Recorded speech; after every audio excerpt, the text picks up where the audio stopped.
Right. All righty.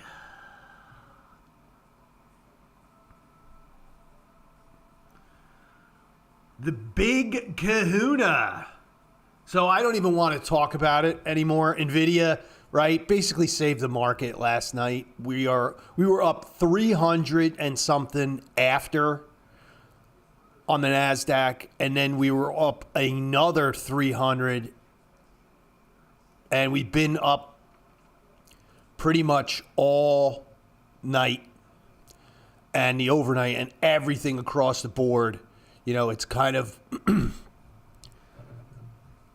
the ship that's rising all tides, right? So you got Nvidia, AMD, Palantir, Oracle, MSTR, Micron, Tesla, Google, you name it, it's up. Have we made up what we lost over the last couple of weeks? No.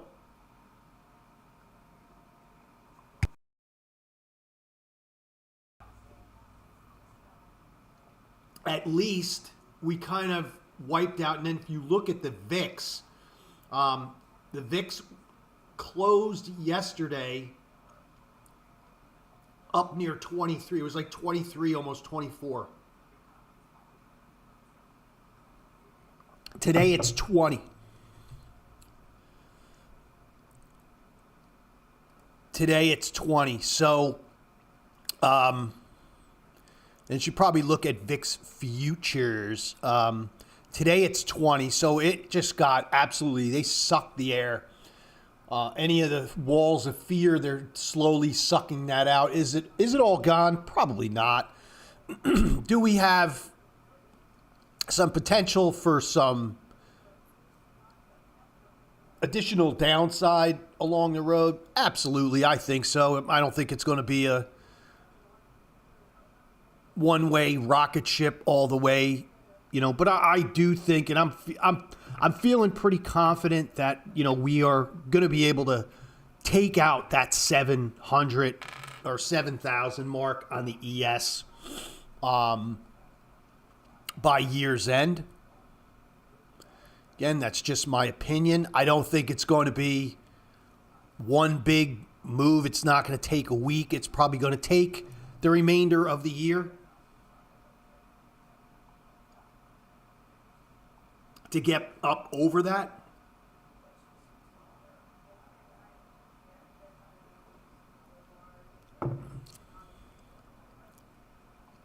And if not over, pretty damn close.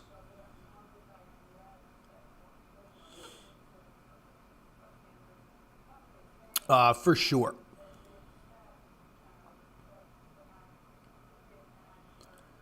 Yeah, we're definitely getting a real, I mean, we were pretty damn close. I mean, here's 69 honey, and we pretty much hit a wall there, and it has been down, down, down. We dropped 300 points plus. And so now we kind of have another few hurdles to kind of hit. 68 honey, obviously.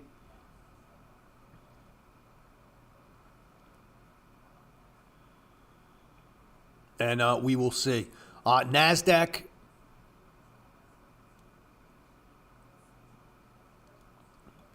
I think the damage has been a lot worse, because most of these stocks are concentrated in the NASDAQ.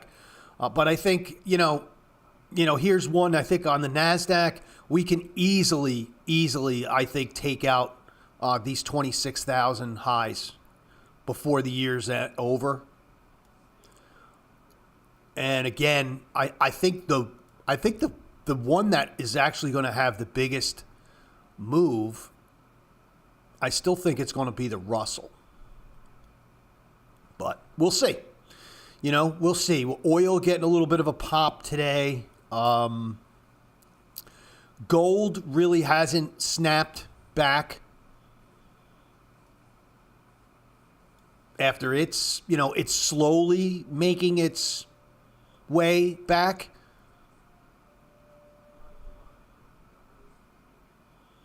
after its huge run. And the more I look at this, folks, from just from experience, it really just looks like it wasn't a washout. To me, it was just it was a profit-taking move. End of the year, you have an administration that is going to be kind to people, when it comes to taxes. So, and they had a reason to sell. All right, there was a bubble. It was that, there was a walls of fear building up. And so the market kind of, in a way, it kind of corrected itself. Because, if you really look at it, all this stuff was just, it was kind of running away kind of ridiculously. And, yeah, it really was.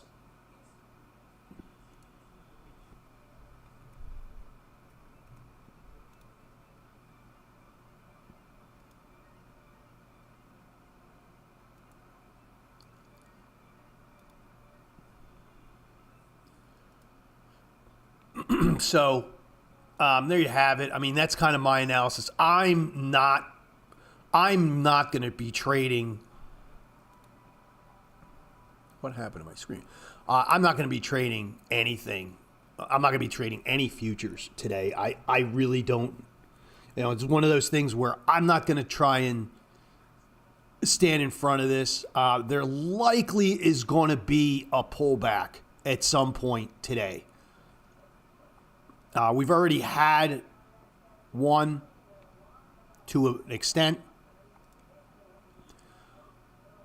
Just a few hours ago, overnight, we basically hit R3 and backed off. Look at that.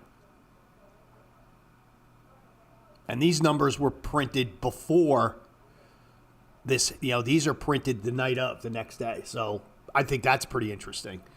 That, there is some serious resistance up here at this 67.57 area. So I'm gonna put an alert in, and not necessarily for a short, but just more to be, I kind of want to know when it comes back up here. I'm going to be watching the markets most of the day, but look, our eyes can drift. My eyes drift, or again, you walk away. You got to take a dump.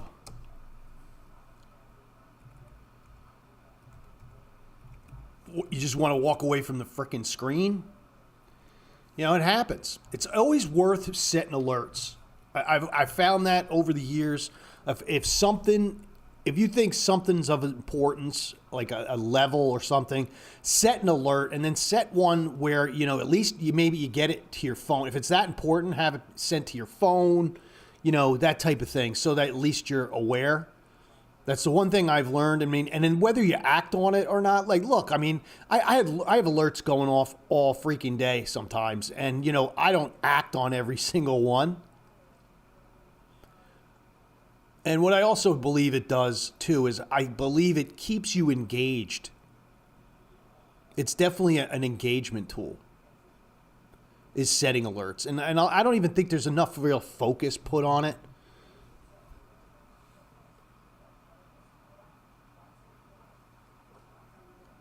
But, these sessions are good for me because I wouldn't normally, I would do this and I would sit here and I would set these alerts, by myself, and it's kind of boring, and to me, it's nice that I sit here and, broadcast this stuff. And I know nobody's really watching. There's maybe 10 people that watch my stuff, but I don't care, because to me, it's good therapy and it's good exercise, because it kind of, I like talking about, I like saying things out loud, and I'll sit here and talk to myself otherwise, and I'll sound like a crazy person. But, anyway, so there's the markets. What I did do yesterday, and I'm sorry I didn't even do a little more, is I went and bought a couple of call spreads. yesterday that are going to expire tomorrow. I don't know. I mean, likely they're going to be up and in the money. I don't know how much they're going to be up, but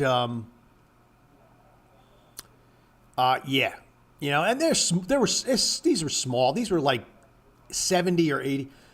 Here's 100. This was $100 trade, and this one was 103.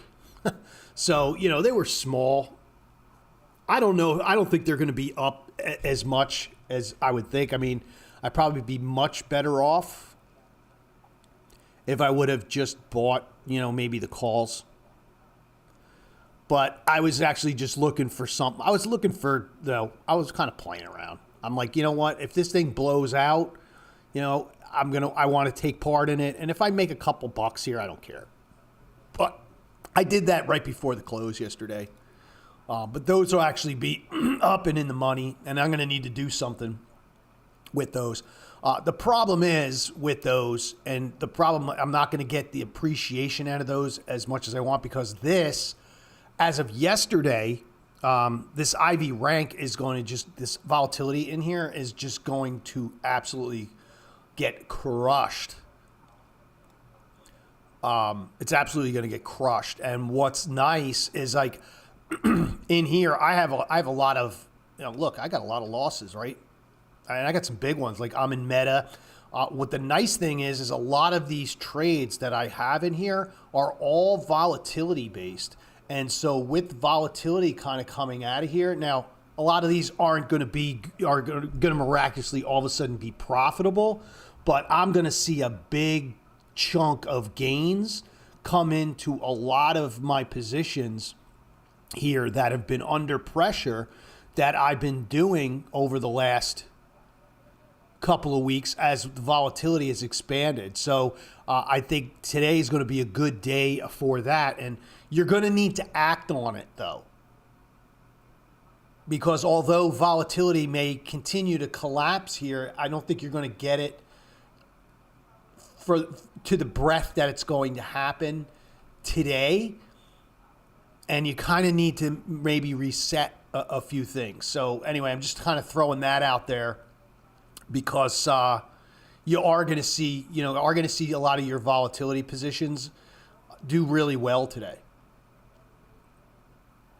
And so anyway, with that being said, we're going to go in here and looking at this IVR even now at this hour, 7:45 in the morning, is not going to be very good because a lot of this is going to get sucked out come the open. And this list and this dynamic is going to change pretty quickly. So I'm a little apprehensive in actually going through this list today because, I mean, everything's kind of reset in my head with, this NVIDIA thing and the market being up. The NASDAQ's up now 390. The ES is up 77. Do they sell it off? I'm kind of thinking in the back of my head, do they sell this off on the open like they have been with every other rally that's happened after hours? Or do they pile into this? And is there kind of like almost like a panic buying, like, oh my God, we might miss out? I don't know. I really don't know.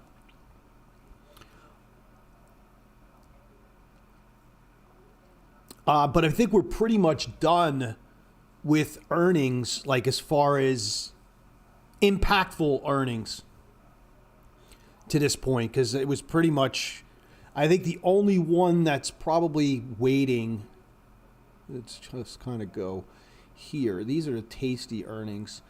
The only one we're probably waiting on of any significance is going to be coming after Thanksgiving, are the ones out in December, like the late bloomers, like you have, let's just put this up here real quick. You have the likes of like Oracle,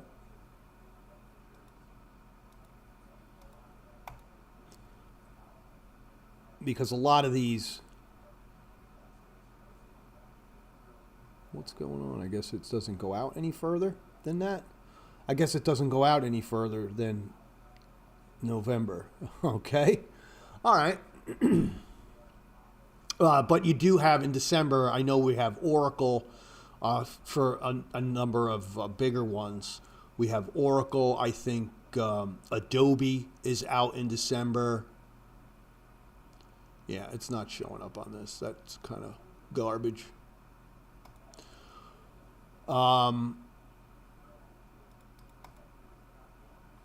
Yeah, we'll go and look. I guess you're going to have to just look at this, but this isn't going to give me... This doesn't look like this is... Oh, here we go. Yeah, a number of the big ones on the list to come are... you got Baba. Baba is going to announce next week. CrowdStrike, another decent one. CRM, another big one to come. Oracle, as I said, Lululemon, Adobe.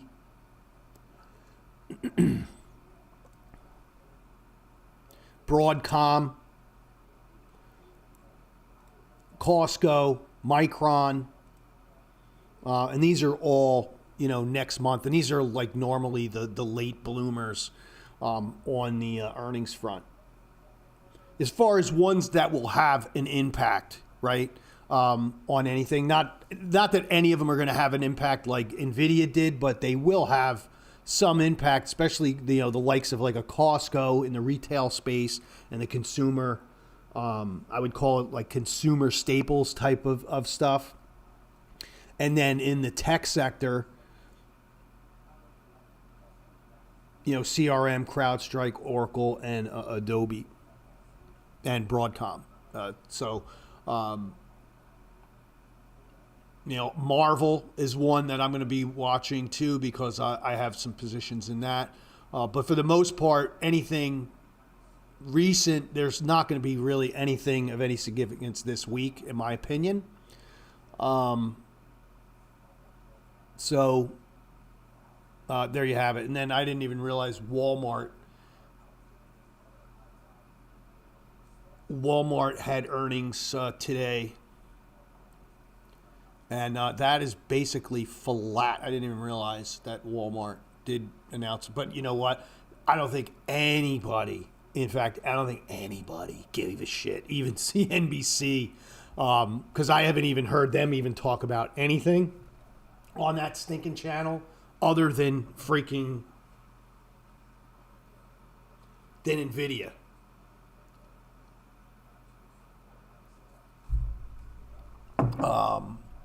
And then also, I think, did Verizon, and I'm going to go over a trade. I kind of like Walmart here. Did Verizon announce? I think they did too. I think they announced earnings today too. No, did they? No, they didn't. They're in the news though. They actually have it up on CNBC. I'm trying to see what it is that they flashed something. I thought maybe they had earnings. So Walmart... here, Ivy rank, not incredibly great. They do have a dividend coming in December, if anybody cares about it. I don't even know what their dividend is these days. It used to be about it was like a little less than, it was less than 2%. Walmart does have good liquidity, and it has been a good trading stock, in my opinion. $1.23. So it's a little over 2%.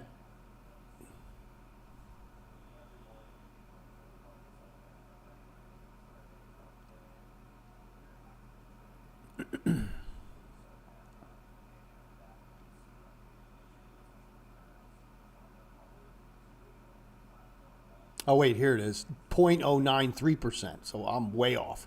So it's like less than even 1%. So it's going to pay a dividend. Big deal. I don't even look at that crap anymore. I used to back 10, 15 years ago when dividends mattered. And, to me, look, they say, and here's kind of just a weird take on things, folks. They say, when you get older, you should be more concerned about dividends and everything else. As I've gotten older, I've got less and less I've put less and less importance on dividends because to me, at the end of the day, unless you have these stocks in like an IRA or something tax sheltered, dividends suck because all they do is add a tax burden to you. And, over the years, you've heard people say, oh, dividends are the hidden income. Yeah, years ago when when stocks actually paid, a 2% or 3% dividend, and they went up 2 or 3% a year. I mean, we didn't get the moves like we get now. No way, in some of these growth stocks.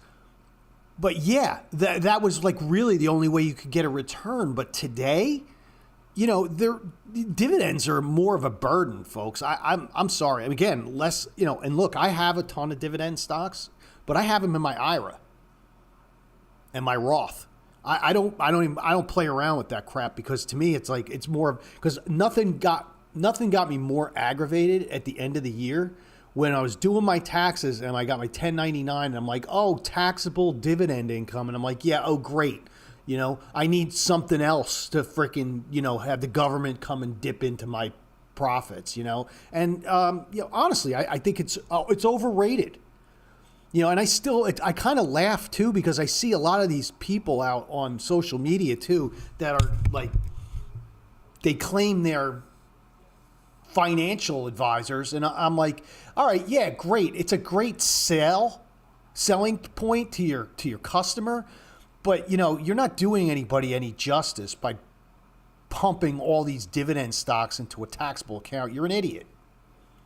And I know you're not saying you're a tax advisor, but you know what? You're only doing that to save your own ass. You're not, because you can't tell people and trade stocks. You don't know how to trade stocks for people. And not just trade stocks, but you don't know how to invest people's money. You're just doing what's safe and safe for your own benefit. And it's sad. Anyway, that was my little rant on dividends. So I don't really care. I kind of like Walmart here. I'm going to play this one out a little ways. Let's look at Walmart on the chart. Why not?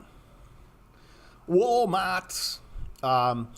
It's had a pretty rocky, tumultuous road over the last year or so.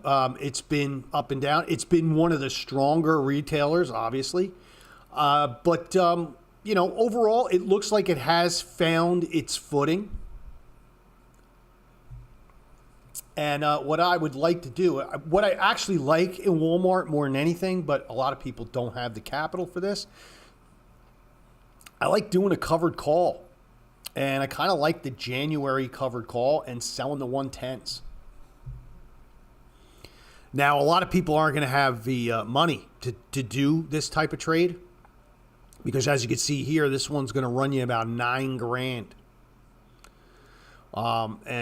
Let's do it in margin account. And if you do it in a margin account, it's about half. If you do it in a margin account, the buying power is about $4,900. But more importantly, your cost basis is $99.32.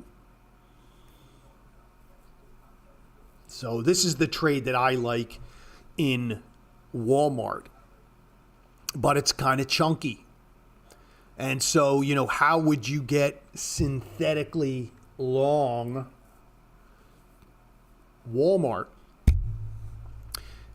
if you don't have the capital? So there's kind of trade one would be to do a straight covered call, but very margin / capital intensive trade for most people. I mean, not that I'm some big swinging dick over here. That I got $4,000 to slosh around, but I personally don't, for me, putting $4,000 into Walmart isn't really that big of a deal. Only that, I just don't feel like it's dead money because I'm doing a covered call. I have a little bit of leeway, but if you don't really have the capital, you're going to have to go a little bit, you're going to have to be a little aggressive here. And, sell like a 105 put I know it's a little out of the money, but if you look at it from a capital perspective, it's actually much less capital intensive just selling the put.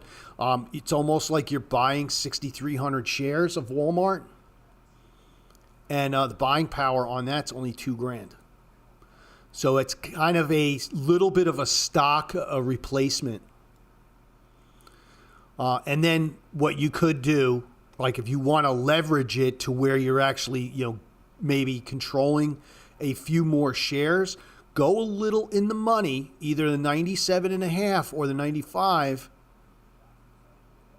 Kind of like the 97 because it's a little less. Again, it's almost like I'm financing my put. If I buy the 97.5, I'm still doing this trade at a credit, a 35-cent credit. I'm controlling 126 shares of Walmart, and I'm using $2,600. So I'm kind of financing, and this is now I'm kind of financing my call with my put.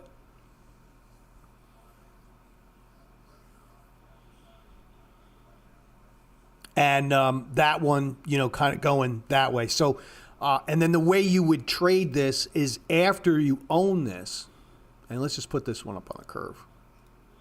After you own this, you're going to need you're going to need to trade these as two different, even though you would put this on as one trade. And I think if you put this on as one trade, I think this would be considered a collar with no stock, if I'm not mistaken. But I could be. I mean, as far as terms, but I think this is considered a collar with no stock.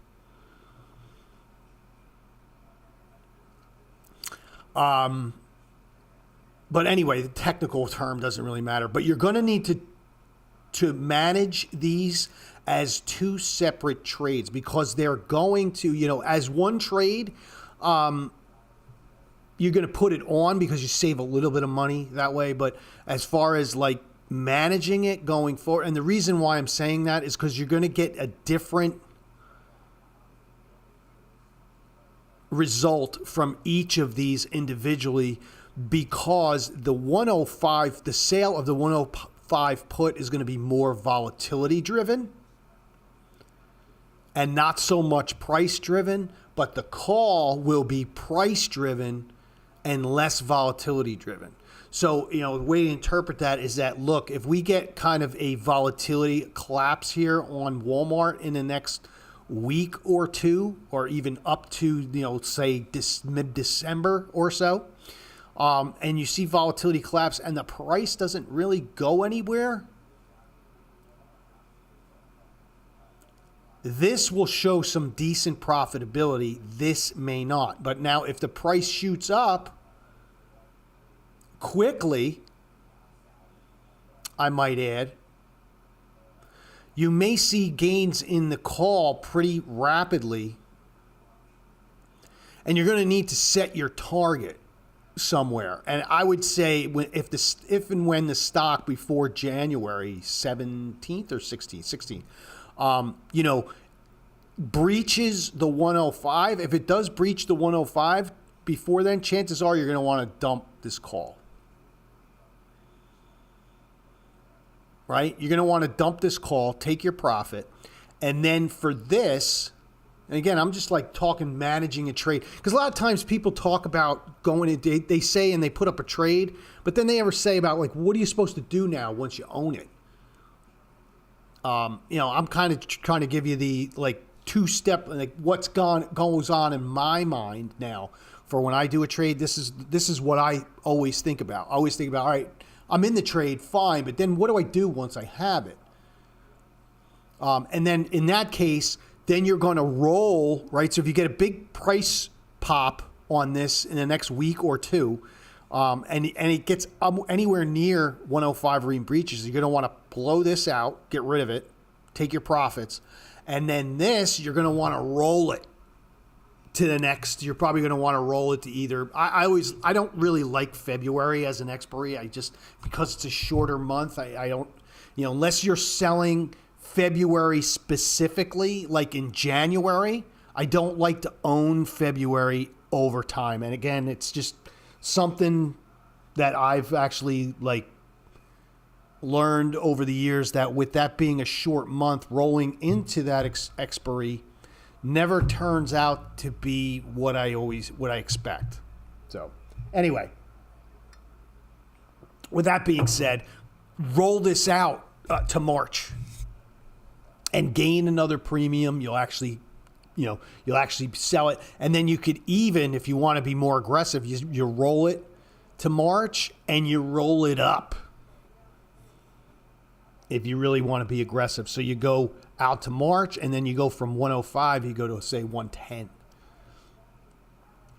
Right? Keep the dream alive. So anyway, that's that one. And again, I like that one because it's not extremely capital intensive, but I'm owning a lot of shares here.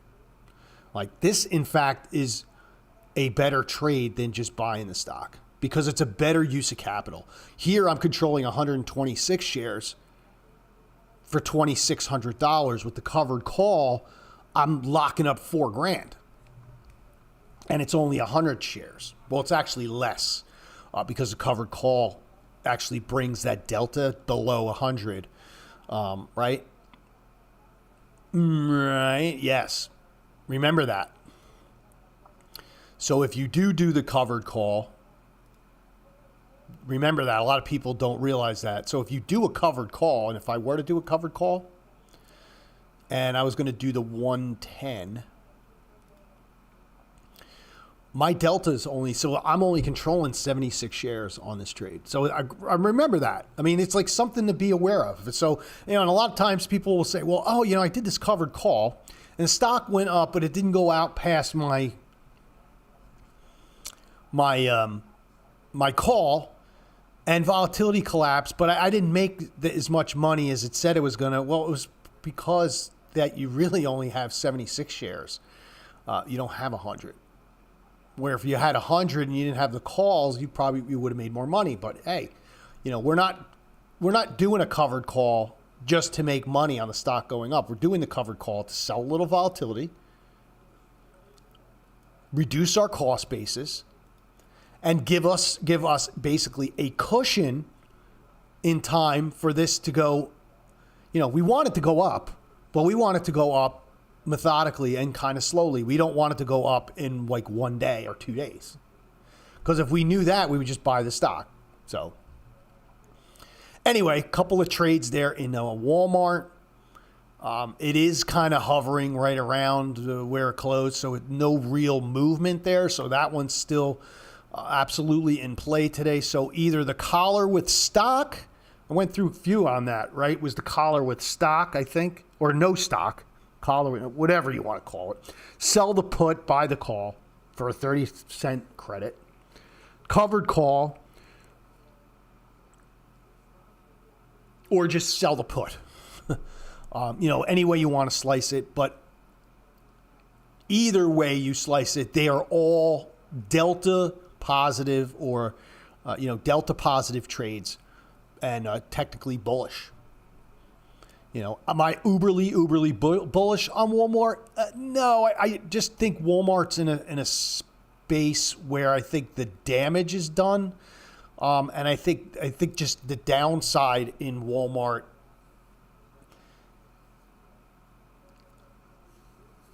is more. I think betting it to the downside is a bigger risk than betting it to the upside.